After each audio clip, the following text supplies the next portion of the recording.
Basketball fans, welcome into Canada's home for Talking Hoops. I am Akila Augustine, and as always, the Hangout crew chops up and breaks down Canada's favorite basketball topics. Right now, we are in March, which means let the madness begin. I'm going to introduce you to the people we're going to break down these topics with. As always, you know him as my counterpart in the Hangout. He will be getting out of here as soon as possible so he can head to Buffalo to catch some games. Dan Gladman, producer of the Toronto Raptors podcast. Best day of the year. Yes, and you guys had not too bad of a night there on Wednesday. Awesome night in New Orleans. Got back to Toronto pretty late, but awesome win for the team. We will touch on that a little bit later in the show. Now we got to introduce you to the guy wearing the Mamba skin Nike tracksuit, repping that Cuse orange, of course, my man Anthony Huggy Otto, nice. One of the founding members and one of the guys responsible for that grassroots basketball movement, one of the top AAU teams in Canada. Thank you so much for coming out, and we don't think we forgot about Michigan. We see you there supporting Nick Stauskas with your Michigan toque. Thank you for coming out, Anthony. I'm here. It's a pleasure to be here. And Ashley Dawkin, of course, has joined us. Everyone's always talking about what school they went to during this time. NBA players bigging up their alma mater. Well, Ashley went to Seneca, so did I. Her number is retired, one of the top female basketball players to ever come through Seneca College. Thank you for joining us. And she's also a great journalist with Rogers Television. Absolutely. Thanks for having me. Okay, let's get right into it, guys. March Madness is here, so we got to talk about bracketology. But first off, this was a strange NCAA season. Usually you have one or two teams battling for that number one spot. Syracuse had it for a bit. Arizona had it for a bit. Wichita never got a touch of it because of their schedule. But what did you guys think of the general season, Anthony? I'll start with you because you've been following along with some of the kids you've coached. Unpredictable. Yeah. This tournament is special because anybody can take it. You touch on Wichita State. No, you're not feeling them? I'm feeling them to a certain extent, but I think that their lack of tough games, their softer schedule is going to come back and burn them. Dan, your impressions of the season? I would agree with you on that, but they did get to the Final Four last year, so there is a bit of pedigree there for winning. Returning players? 100%. In terms of unpredictable, oh yeah. Atlantic Coast Conference, look no further than that. Syracuse and Pittsburgh join the ACC. Duke and North Carolina are there.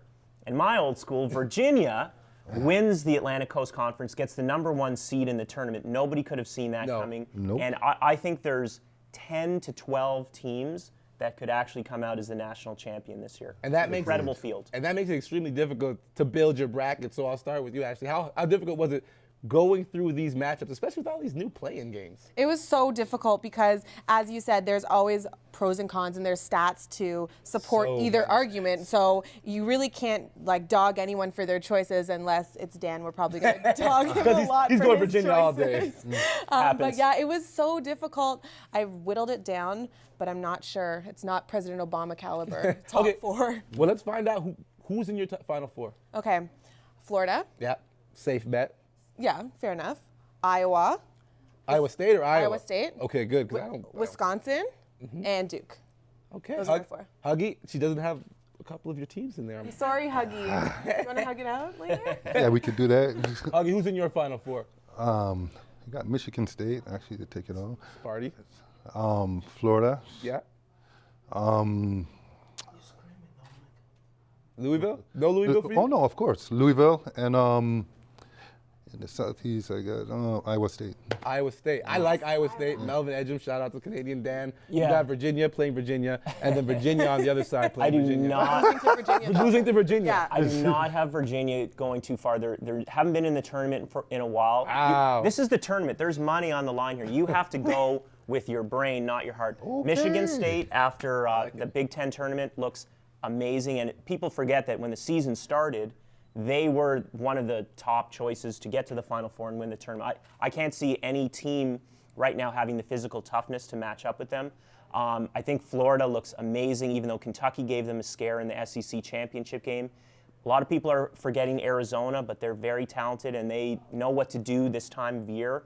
And I wouldn't have picked Louisville at the start of the year, but now that you think about it, they were awesome last year in winning the championship. They have some of those players back, and I think Louisville also makes the Final Four. I don't buy Louisville, but I'll tell you right now who my national champion is. Looking at how things have played out, I love seniors. Michigan State, Sparty, they're going to take it. You got Appling at the point, you got Neal on the wing, and then you have Payne in the paint. You got everything you need right there, I think, personally. So now another thing that I really like about this time of year is, especially with the current president of the United States of America, Barack Obama, huge collegiate basketball fan and professional basketball fan.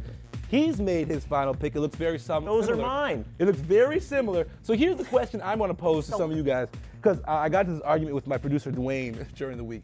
Do you guys think Obama picks his own Final Four? Because, I mean, his brother-in-law, an NCAA coach, a lot of the people around him, very bright basketball minds.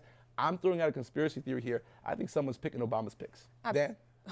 Or no, you Sorry, know. I'm like, No, Jordan? no. Yeah, absolutely not. Come on. Somebody might be writing his speeches. Yes. You think- But nobody's Yes, doing absolutely. his picks. No one's He doing loves his picks. ball. Because man. he said ball. He's all over this. Okay, but as the president of the free world, as they call the leader of the United States of America, aren't there a couple things more priority for you than watching NCAA basketball? And does he have the time? More important he's than not- basketball? Well, okay. He has time Well, to be on it's two March. ferns. We know what happens when Huggy's prime minister. He's just shutting the whole thing down for basketball.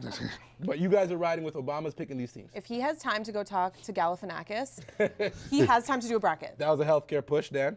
I don't mind if the president takes an hour out of his day and picks a tournament bracket. I think it makes it fun, and they can refer to that throughout the whole tournament now. And All I think right. a lot of Americans would agree it's a better time spent than Obamacare.